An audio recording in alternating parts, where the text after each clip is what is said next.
Good afternoon, Hello. esteemed colleagues and friends. Welcome to the WOLEP Corporate Law Practice's second roundtable event. It's my pleasure to be here today as we explore a very practical and significant topic, which is a variable capital company, the new star of the Bulgarian corporate law. Our roundtable is hosted by the WOLEP, obviously, by the WOLEP Corporate Law Practice. We are a vibrant community which is dedicated to driving success and to ensuring that excellence is delivered to clients worldwide. Being a part of this community offers our members a wealth of benefits, including unparalleled networking opportunities, avenues to secure valuable business leads, and also a platform to enhance your knowledge. That being said, I'm thrilled to welcome our esteemed speaker today, Mrs. Lyubka Vasileva Karapanova, joining us from Sofia, Bulgaria. Her expertise in this area promises an insightful and valuable discussion for us all. Before we proceed further, I would like to provide a few technical details for our interaction today. This roundtable is the first of its kind hosted on StreamYard. So we move on from Zoom and we are now on StreamYard Live.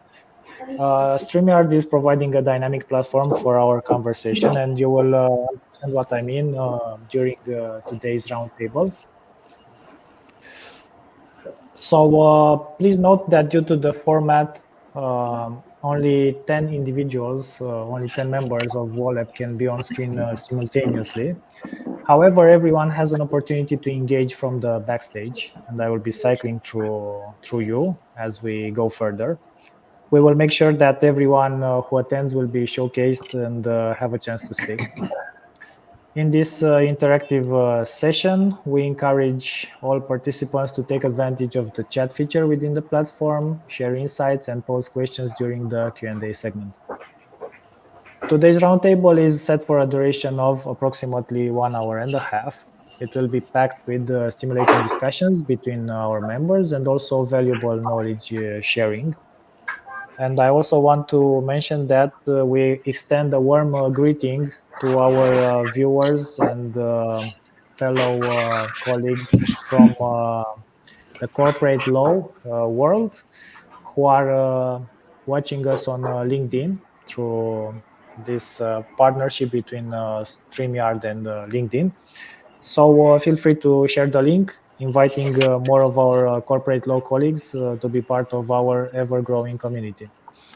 So without further ado, it's now time for the corporate law practices video intro. And then I will hand over to my colleague, Mrs. Carmen Cârcotă, who is the corporate law practice coordinator.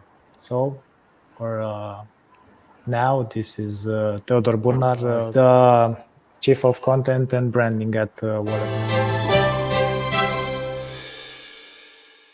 Okay, so Mrs. Cârcotă, if you can take over and present our speaker today, we'll be very grateful. Thank you.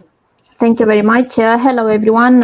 Thank you for joining us on this second roundtable of the corporate law. I will introduce Mrs. Vasilenka, our speaker for this second roundtable.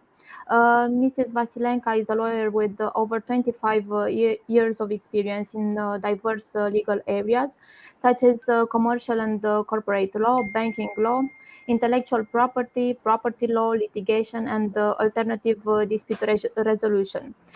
She has worked for leading Bulgarian banks and corporate clients, and since 2020, she has been registered as an attorney at law with the Sofia Bar Association and established her own law practice, LV Law and Mediation in Sofia, Bulgaria.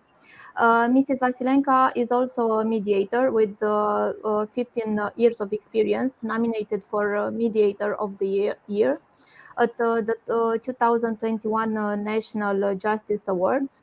And she's also recognized as mediation trainer and co-founder of the Professional Association of Mediators in Bulgaria.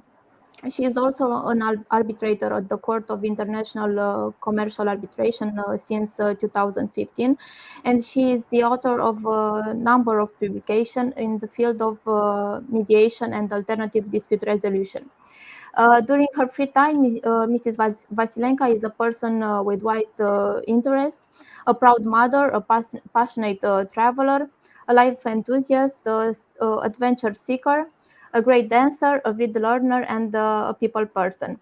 Mrs. Vasilenka shared with us some photos capturing beautiful moments of from her travels, and we will see these pictures later. Mrs. Vasilenka, thank you very much for accepting to share with us this new topic in the legal field in Bulgaria, namely the variable capital company. I am confident that useful and interesting information and thoughts will be shared among our colleagues participating in this roundtable. And now I invite you to start your presentation. But first, I would kindly ask you to let us know how did you choose your topic for today? What inspired you, or what lead you to choose this topic? Well, first of all, it is a big event in the Bulgarian corporate law, as since the adoption of the Commercial Act in 1991, it is the first time when a new company type is introduced. Second, this new company type is very specific. It is similar to some extent to the existing forms like limited liability company and joint stock company, but also possesses some unique features, including concepts which are completely new to the Bulgarian legislation.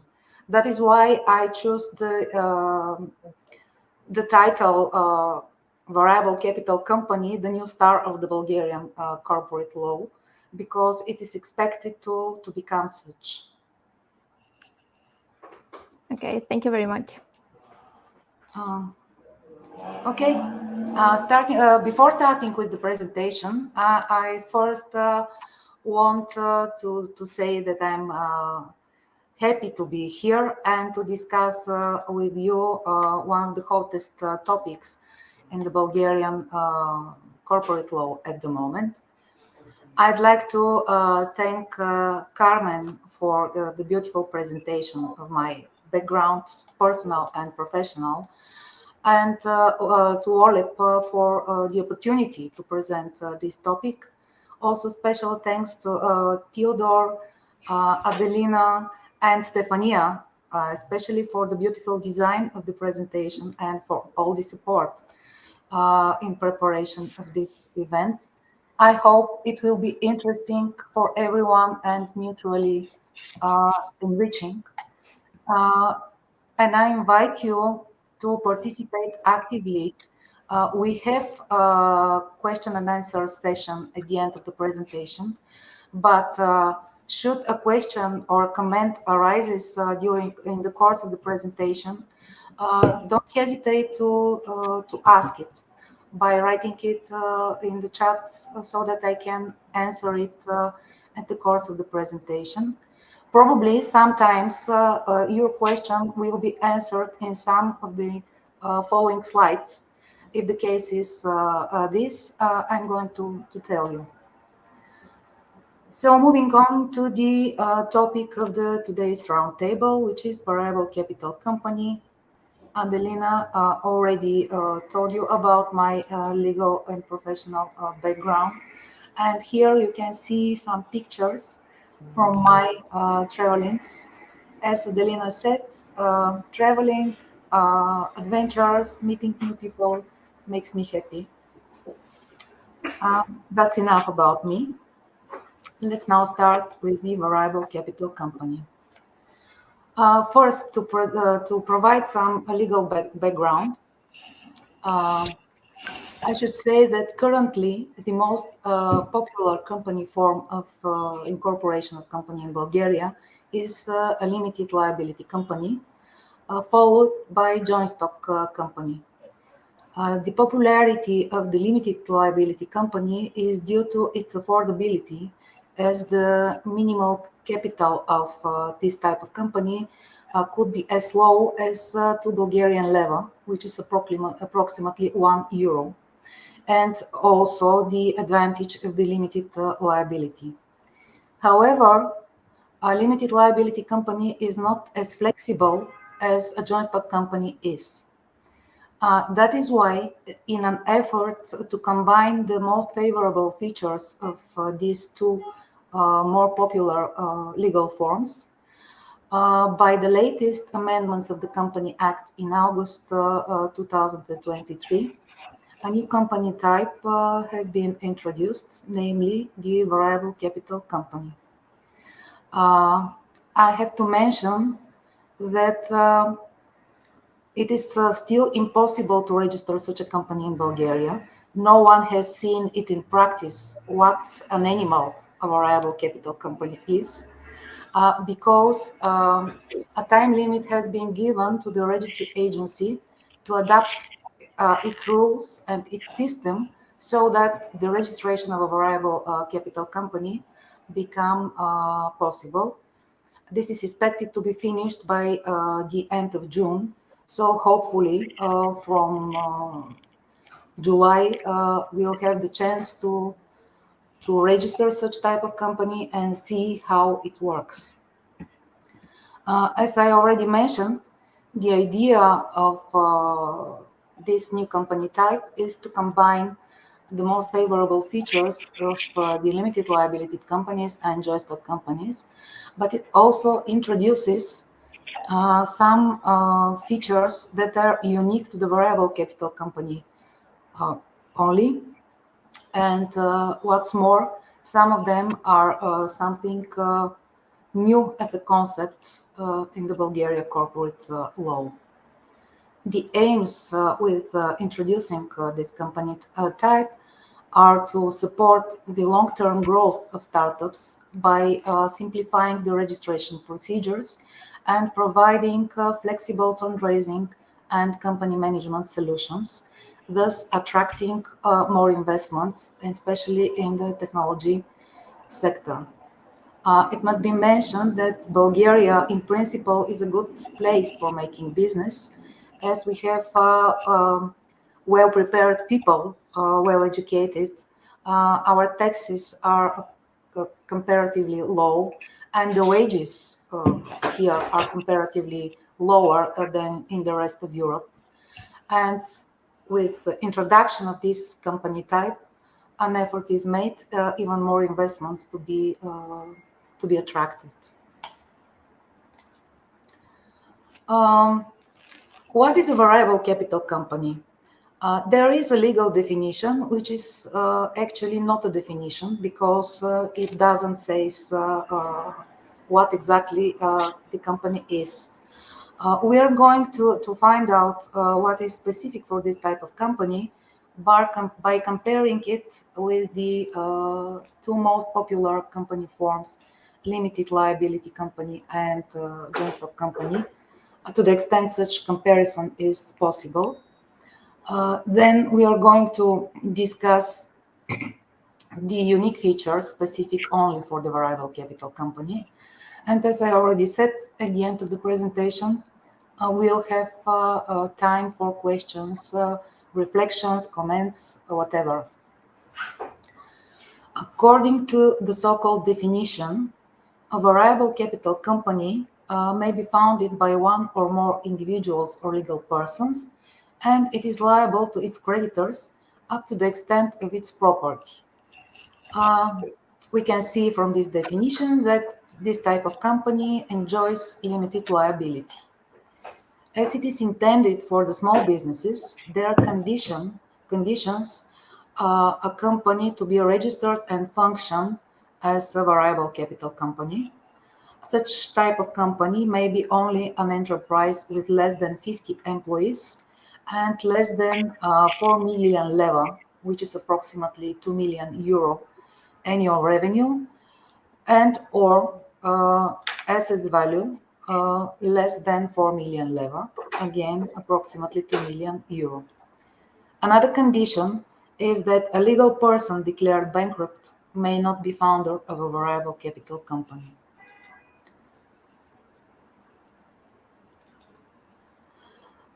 And now we are going to outline the most specific features of a variable capital company by comparing it with the limited liability company and joint stock company.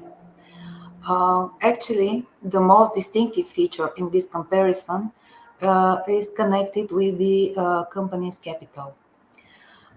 In the case of a limited liability company and a joint stock company, the capital of the company is a fixed amount, which is specified in the Articles of Association and is registered in the Commercial Register. And any changes to the amount of the capital are also subject to registering. Unlike, which is actually the most distinctive feature of a variable capital company, the capital of this type of company is not a fixed amount, and it is not registered at the Commercial Register. Instead, the capital varies in accordance with the company's net assets, and its amount is established annually by the General Meeting of Partners on the basis of the annual financial statement. Actually, I have a question to you. I'm curious whether you find some risks or some advantages that could arise from this approach in the case of a variable capital company. What do you think?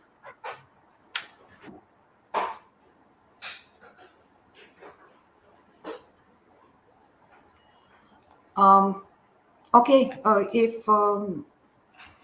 if no one wants to intervene, I could tell you what is discussed here in connection with the capital of the variable capital company.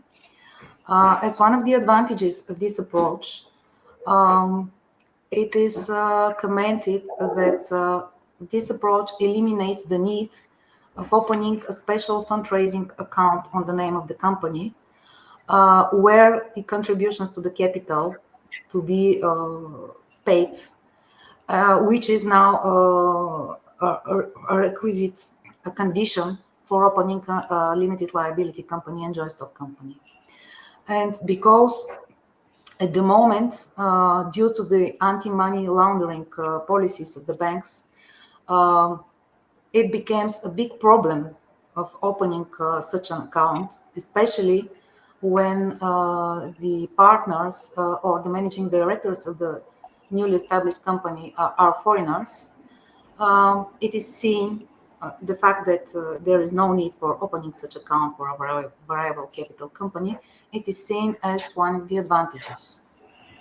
However, it must be mentioned that even though it's not necessitating an account before registration, once registered, the company will need a current account in order to operate. So this approach does not resolve the entire problem.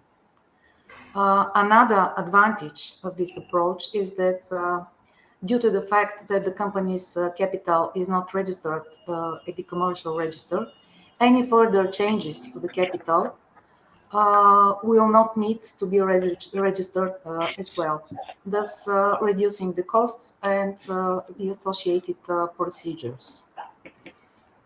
As for the disadvantages, it is commented that this approach can raise uncertainty in the company's creditors because the annual financial statement is prepared by the end of March, and the regular annual meeting adopting this statement and establishing the amount of the capital is held by the end of June, meaning that the financial pictures captured by the shareholders refers to the financial situation of the company as at the end of the previous year. But to balance this uncertainty, another special institute has been introduced in the regulation of the variable capital company, namely the penetrating liability. We're going to speak about this later on in the presentation. Moving on to the contributions to the capital.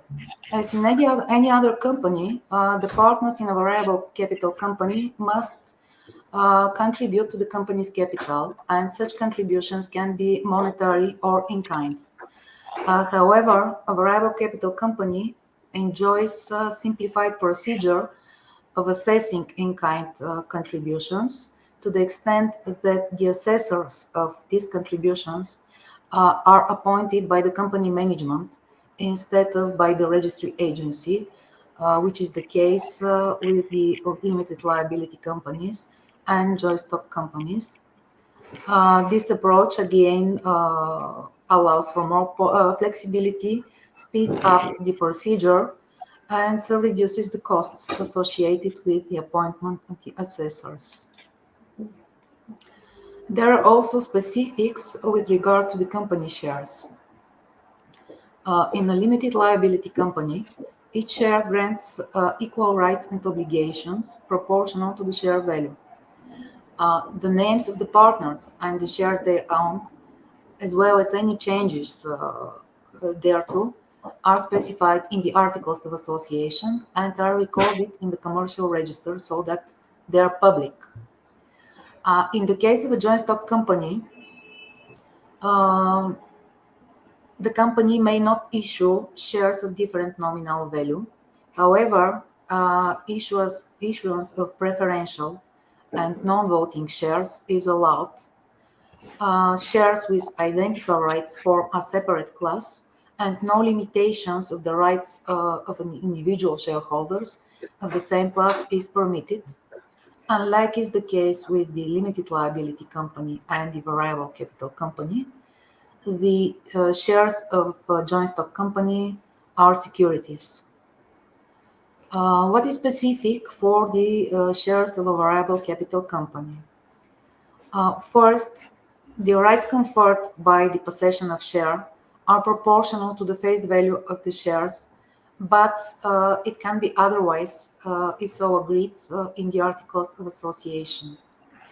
The company may issue shares of different classes granting different rights, such as preferential rights to guaranteed or additional dividend or liquidation share, or preferential voting power, or rights to buy back company shares, and so on and so forth. All shares of the same class shall have the same face value, but the nominal value of the shares in different classes may differ. And what is even more specific for the variable capital company is that a certain class or even individually named partners may be granted preferential voting powers or veto power regarding several decisions. Any such, the capital is not registered, but the classes of shares issued and the rights granted by them, as well as their nominal value and the special terms for their transfer, if any, must be specified in the Articles of Association of the company. Then, with regard to the rights and obligations of the partners or respectively shareholders. In a limited liability company, we have a personal element to the extent that the partners have the right, but also the obligation to participate in the company's activities. What's more, the company has to some extent control over the personality of the partners, as far as any new partner must be accepted as such by the other partners by the decision of the general meeting of partners. In the case of a joint stock company, there is no such personal element. The major obligation of the shareholders is to contribute to the company's capital by paying the value of their shares. And normally, unless otherwise agreed upon, the company does not have any control over the transfer of shares and the change of the personality of the shareholders resulting from such transfer. In the regulation of the variable capital company, a combined mode is used. Principally, the regulation is similar to this for the limited liability company, but the partners may decide otherwise, and also special rights, limitations, and exceptions of the rules are allowed. As you can see, according to Article 260K, paragraph 2, the main obligations of a partner in a variable capital company are to pay the contribution to the capital, to carry out the decision of the general meeting, and to assist in the carrying out in the company's business, unless otherwise agreed in the Articles of Association. Meaning that the company may decide to totally remove this personal element, and the management of in carrying out the business, the company's business, be left to the professional management body. As for the rights, according to the Article 260K, paragraph 1, the minimal rights granted for each partner are the right to participate in the management of the company, the right to vote, the right to dividend and liquidation share, as well as the right to information. However, it is expressly stated that other rights may be agreed in the Articles of Association, and limitations on the exercise of rights may be also laid down. Such special rights may be, on the first place, the already mentioned preferential voting rights, or veto powers, or right to buy back the company capital. Another special rights may be the right of one or more of the partners to buy on preferential terms shares offered by the another partner or the company itself, or the right of one or more partners to sell their shares on the same terms as those wherein another partner sells his shares. The list is not exhaustive. Another special rights may be also agreed upon.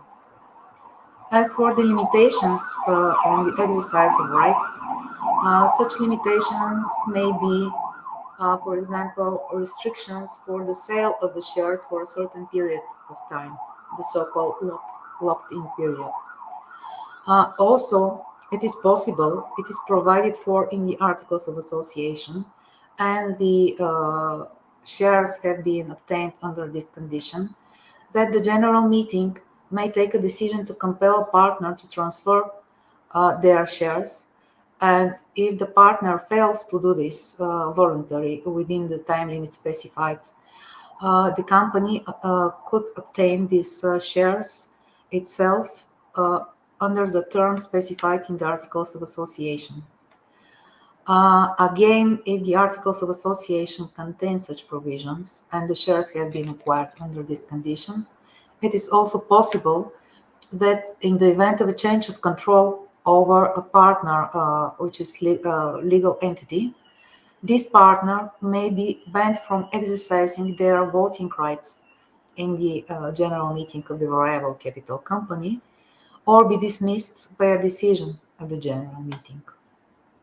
It must be noted that any such restrictions or special rights can be introduced or revoked only by decision of the general meeting adopted with qualified majority, which is 2/3 of the votes.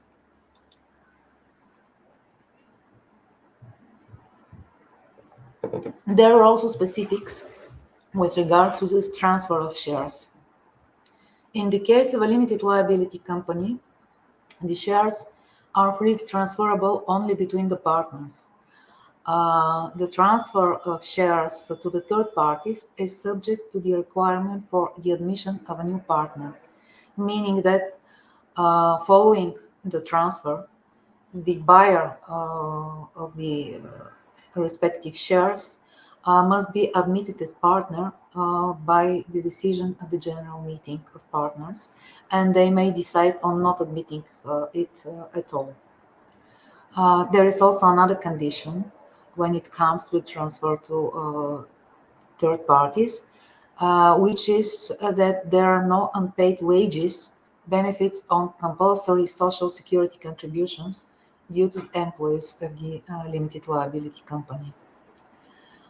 As the shares of a limited liability company are not securities, the vehicle for their transfer is a contract, which in the case of a limited liability company must be with notarized certification of signatures and content executed simultaneously. This is a form for validity. And the contract, actually not the contract, but the change in the personality of the partners and the shares owned by them is subject to recording in the company's articles of association as well as in the commercial register, so that this information is publicly available. In the case of a joint stock company, the shares are freely transferable, and as the share itself is the vehicle for the transfer, there is no need of a separate contract. The transfer is subject to recording in the register of shareholders, but this register is kept by the company itself, or in the case of public limited companies whose stocks are traded at the stock exchange, the register of shareholders is kept by the central depository of securities, and the central depository makes the necessary recordings. In both cases, this information is not public. It is available to the company only. In the case of a variable capital company, here the variable capital company enjoys simplified regime in comparison to the limited liability company. Its shares are freely transferable, irrespectively of whether between the partners or to the third parties. Similarly to the limited liability company, the transfer is conducted by a contract, but the form of this contract is less formal. It must be written with notarized signatures only, but it is also possible if it is provided for in the articles of association to be in a simple written form. There are also simplified procedures in cases of inheritance of shares of a variable capital company. The heirs of the partner shall become partners by making a simple declaration to the company within 3 months from the opening of the succession, unless the articles of association states otherwise. Just for comparison, in the case of a limited liability company, even in the case of inheritance of shares, the heirs must be admitted by the rest of the partners in order to become partners in the company. As for the recording of the transfer of shares, the pledge on them, and or acquisition through inheritance, such recording must be done in the register of partners, which is maintained and kept by the company in order the transfer to have effect vis-a-vis the company. That is why there is also a special provision with regard to the voting rights, stating that only the partners who have been entered as such in the register of partners by the end of the month preceding the date of the general meeting may vote at this general meeting. On the other hand, the company is obliged to record the respective change within 7 days from the submission of the request and the supporting documents. Before starting with the unique features of a variable capital company, is there something until here, a question or comment that we will need to discuss? If so, please feel free to ask.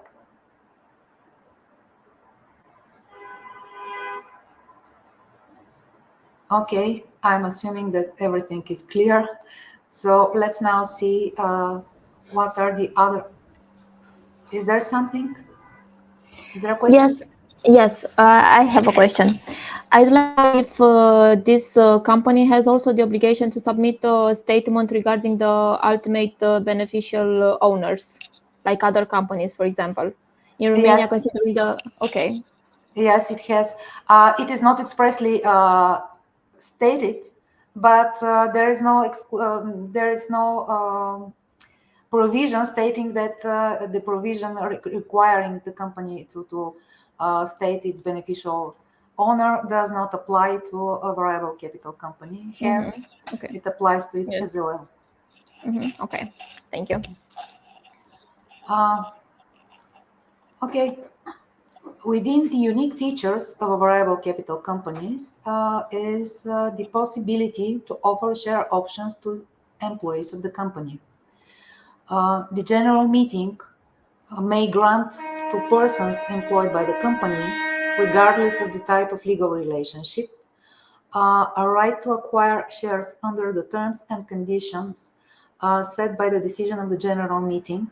And it is also possible such a decision to be taken by delegation of powers by the managing body, but such delegation may not last for more than 3 years. Such schemes are only possible through the transfer of shares owned by the company itself. That is why the variable capital company is allowed to acquire its own shares, and the threshold for possession of such shares is quite high. It is actually 50% of all shares issued. The total number of shares acquired by the employees in exercising their rights to acquire may not be more than 15% of all shares.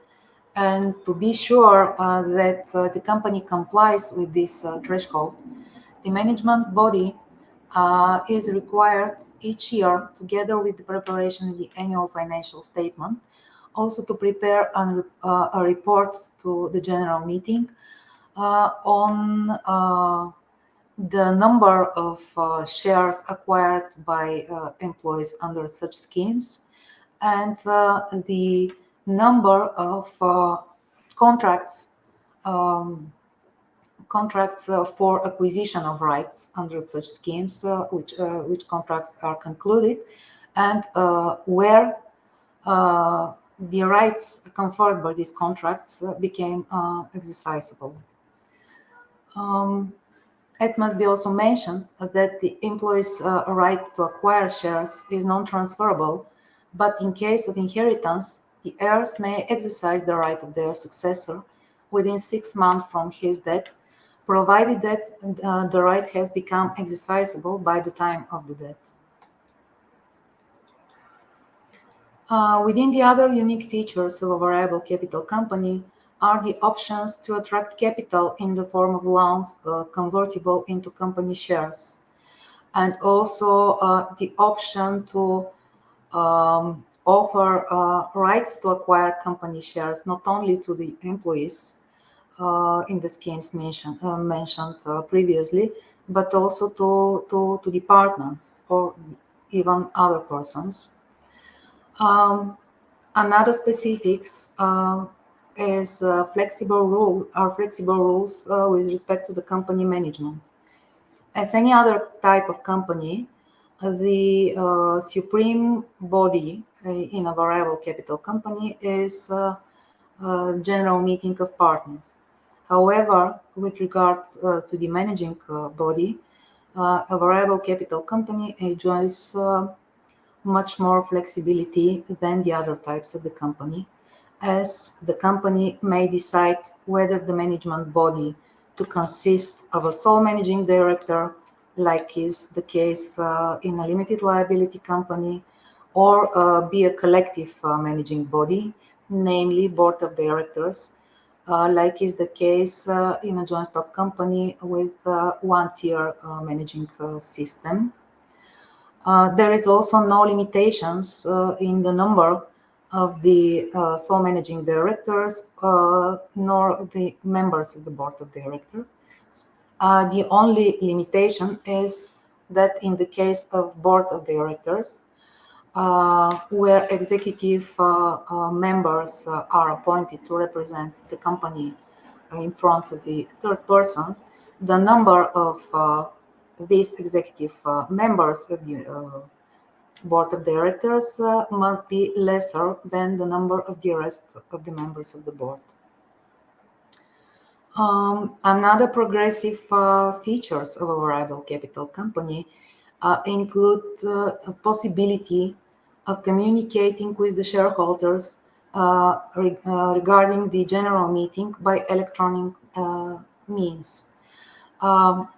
These options include not only the possibility to summon the general meeting of shareholders by an invitation announced in the commercial register, which is possible, and is not only possible, but in fact it is obligation to the other type of companies. This is the way how the general meeting is summoned. But in the case of a variable capital company, if it's all provided in the articles of association, it is also possible the invitation to be sent to the shareholders by an email, for example, as well as the materials for the respective general meeting of partners.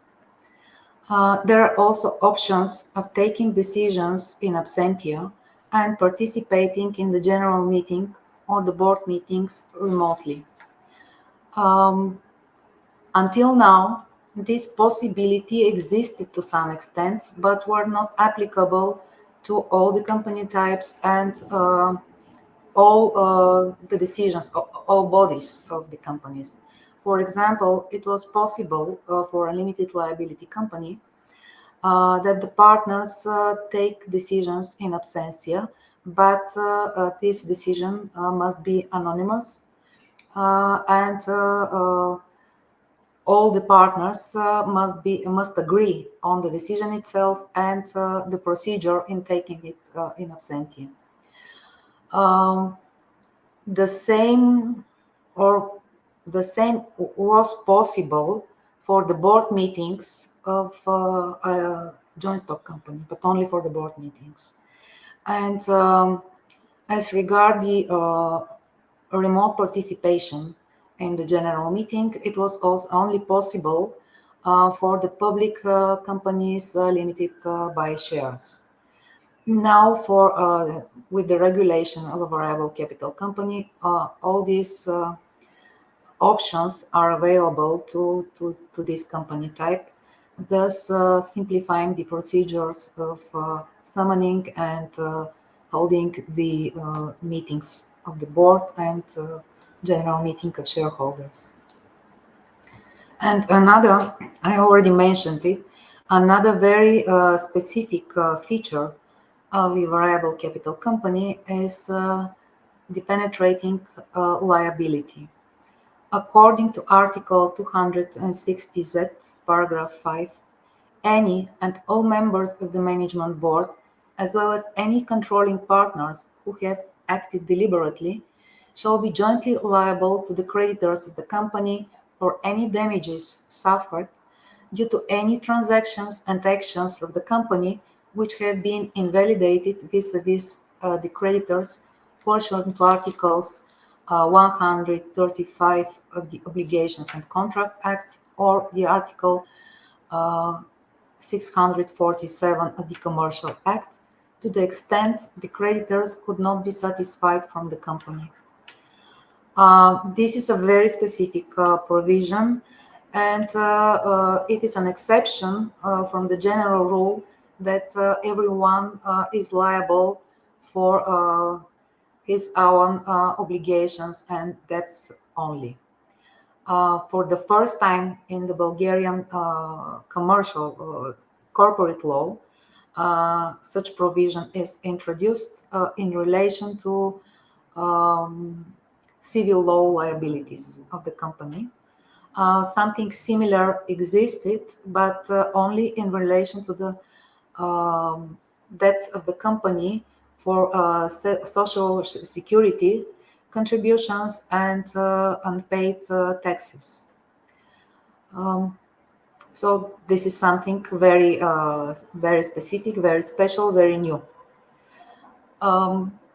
However, in order to be activated this penetrating liability, there are several conditions that must be presented simultaneously. They're cumulative. First, there must have been an action or transaction of the company which harm the company's creditors.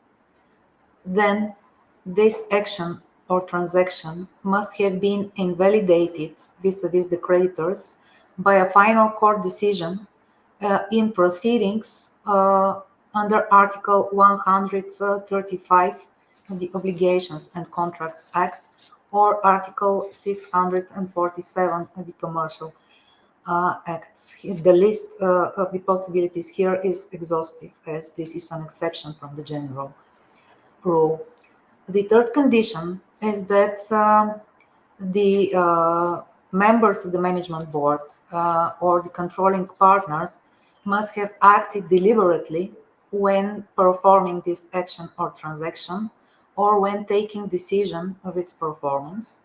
And the final condition is that the creditors could not be satisfied from the company's assets, meaning that the liability of the management board and the controlling partners is subsidiary to the liability of the company itself.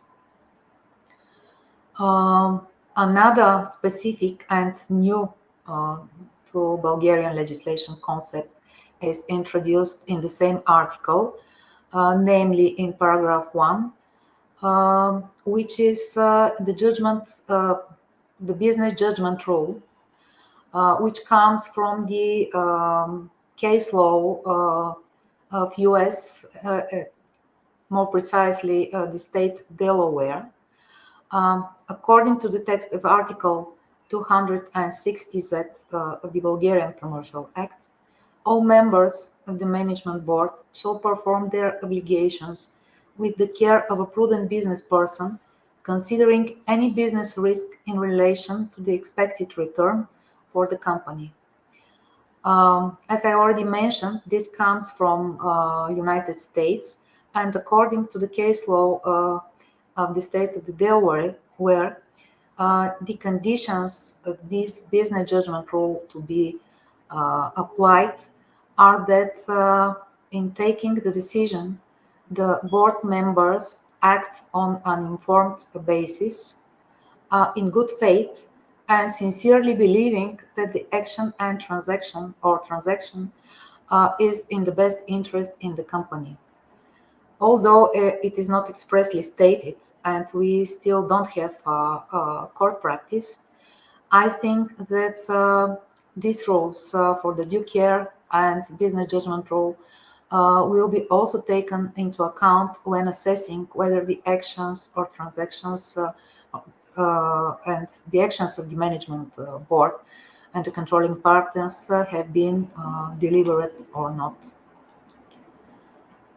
Finally, we can conclude that in general, the variable capital company allows for simplified registration procedures and greater flexibility than the existing legal forms, and also easier fundraising. It also has the ability to drive greater employee involvement in the success of the business by offering them options to acquire shares in the company. Due to all these advantages and special features, it is expected to become the preferred legal form of company incorporation and replace in popularity the limited liability company. On the other hand, it also raises many questions and concerns that remain unanswered, and we will need a real practice in order to see what problems will arise and how we can overcome these problems. With this, my formal presentation is finished. Thank you for your patience and your attention. Now it's your turn. Your questions and reflections are welcome. I'll be happy to hear from you. Is there something similar in your jurisdictions? If so, what problems it raises, how you resolve these problems, and any comment is welcome. Thank you so much to Mrs. Vasileva for presenting on this very interesting and highly practical topic today. So a virtual round of applause for our speaker. And now I think we can progress to the questions and answers session. And since the atmosphere will be a bit more relaxed after tackling all these very important aspects, I think we can afford ourselves a little bit of audio background. If you have questions for our speaker, feel free to unmute yourselves and offer her your feedback. I have some questions. One question I have. Great. Yes. If I can ask. You said that that kind of company are not registered to the commercial register, if I correct? Yes, If there any kind of register for this kind of companies there, or no any register for this?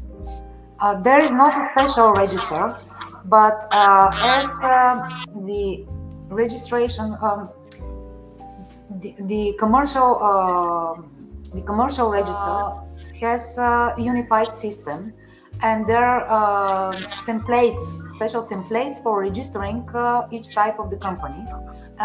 Until now, there are no such templates prepared for the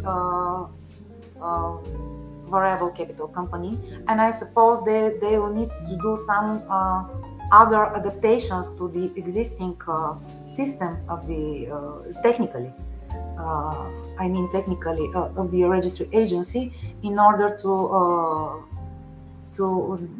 be possible to register such a company. Thank you for answering. No, Mrs. Rajkovic, we can't hear you right now. We can hear you, please.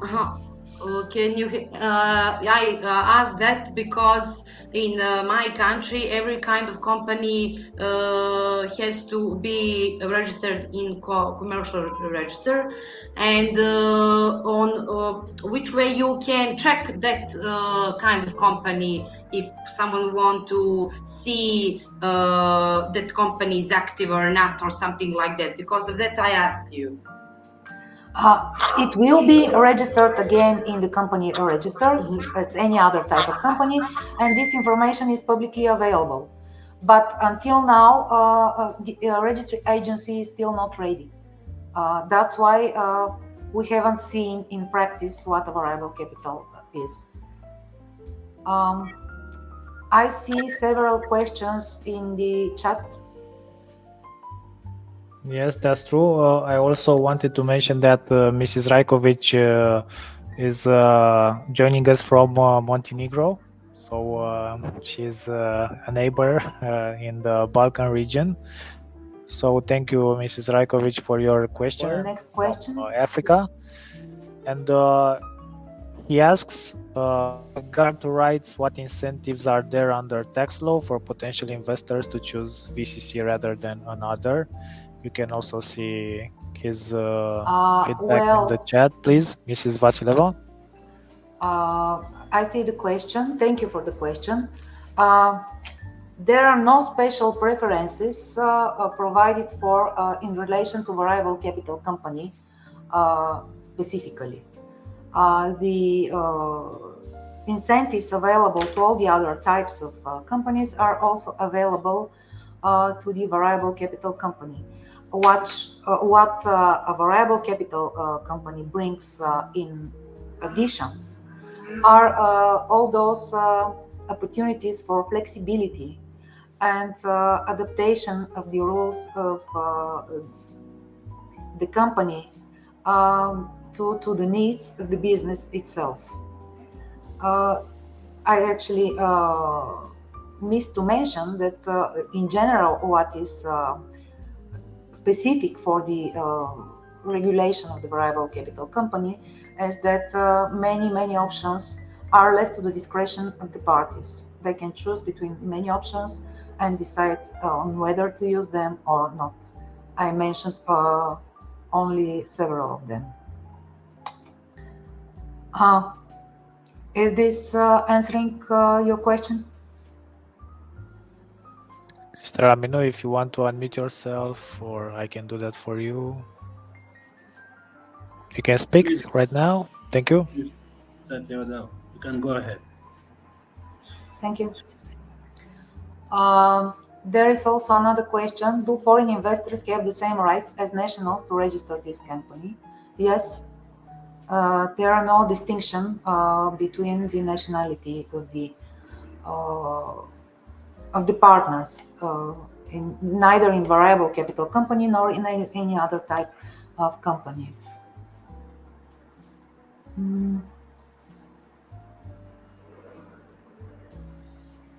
So we've cycled through all of the questions so far. I think I answered this question. Exactly. Thank you. Please, Mr. Amino. There is another one. Yes, please. Can you please proceed with that one? The third question. Okay, then I'm going to read the question so that everyone. You mentioned in your presentation that any shares acquired would be transferable to the heirs after the death within 6 months. Does this mean that after this period, the heirs are barred from taking any action?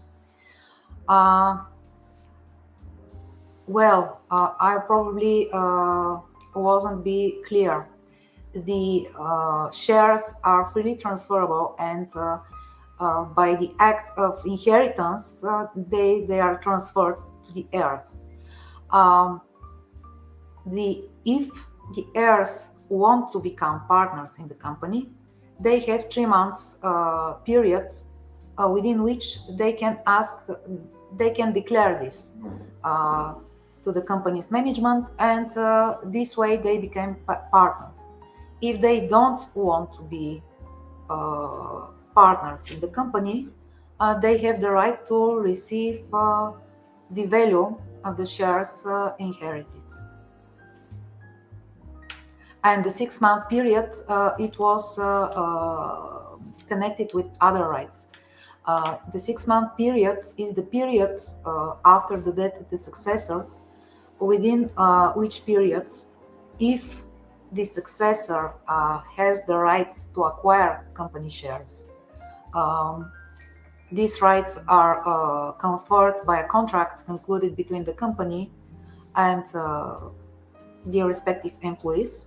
And if the successor has such rights under such a contract, and these rights have become exercisable at the time of his death, then his heirs may exercise the rights to acquire company shares within 6-month period from the death.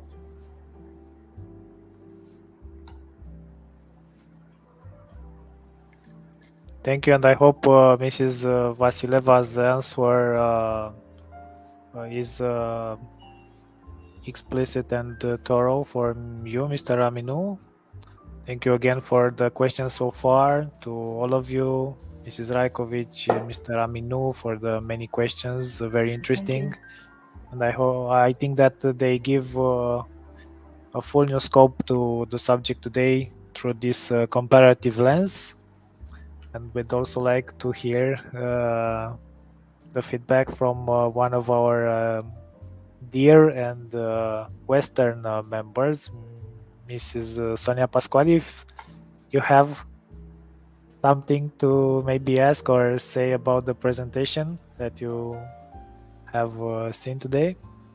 Thank you. I really loved this presentation, I admit, and decided to join to this webinar because even if I'm not actually an expert in commercial law, I was so curious about this new form of company because it's so far of everything that's from Italy, because we are so slave of bureaucracy that thinking about something so variable and that that doesn't need that much bureaucracy. It's kind of crazy to us, I guess.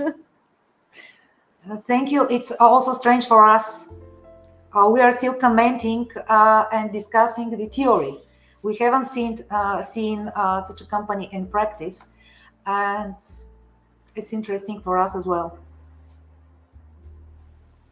We'll see how it's going. We'll keep us updated, please. Okay. Because for sure, maybe you're just starting, but it will take place also in other countries in Europe, something very similar. As far as I know, there is something similar, although not the same, in France. Which is weird. Sorry?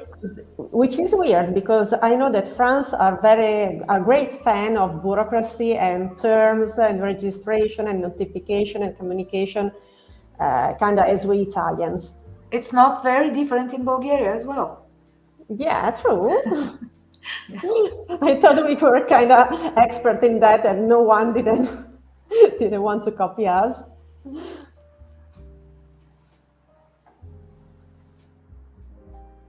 I would like to address a question to our speaker, if she will allow. So you mentioned at some point you made a reference to Delaware and to the Yes. USA, which was very striking. And I was curious how lawmakers in Bulgaria were inspired by the practice in the USA, because obviously Bulgaria is a European Union country. And I was, I don't know, supposing that they would inspire themselves from the practice on the continent. So that's very interesting. Actually, I don't know exactly how this happened. I suppose this is due to the stakeholders, because this new company form comes from the needs of the stakeholders, from the business, some business associations and something like this. And I suppose they have picked up some examples of how it could be, how it is in another legislations. There are variable capital companies, for example, in Singapore, although with different aim. In Singapore, they are intended to serve the investment funds. So that there will be an umbrella fund and different other funds operating under this scheme. I'm not prepared to comment on this, because I'm not familiar in details, but I suppose this is the case. The stakeholders have picked examples and convinced the legislator to have them in mind. Thank you so much for your answer. Thank you too for the question. I like the conclusion of the day.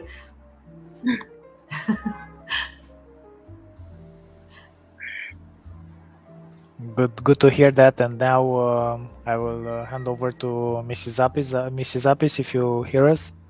Yes, I can hear you. Before we wrap up, I'd like to open the floor for any remaining questions, if any. We want to ensure that everyone has had the opportunity to share their thoughts or seek clarification on this topic.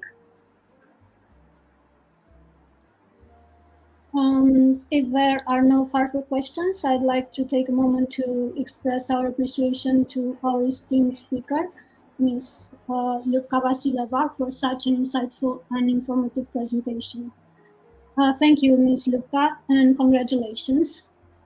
I think your presentation has shed light on critical aspects regarding companies in Bulgaria, specifically this type of company. I would also like to extend our gratitude to each and every one of you for your active participation and insightful contributions throughout this discussion. So to all our attendees, I hope that today's roundtable has been as interesting and thought-provoking for you as it has been for me. As customary, we will draft a report of this roundtable discussion and publish it on our website. And we will also provide you with the recording of the meeting, which will be available on our YouTube channel soon. So until we meet again, let's stay connected and continue to explore new ways for collaboration and knowledge sharing in the future. And to conclude our session, we will wrap up with an outro video. Thank you. Thank you all for participation and questions, and especially Adelina and Teodor for the support. Thank you so much, and congratulations. See you soon.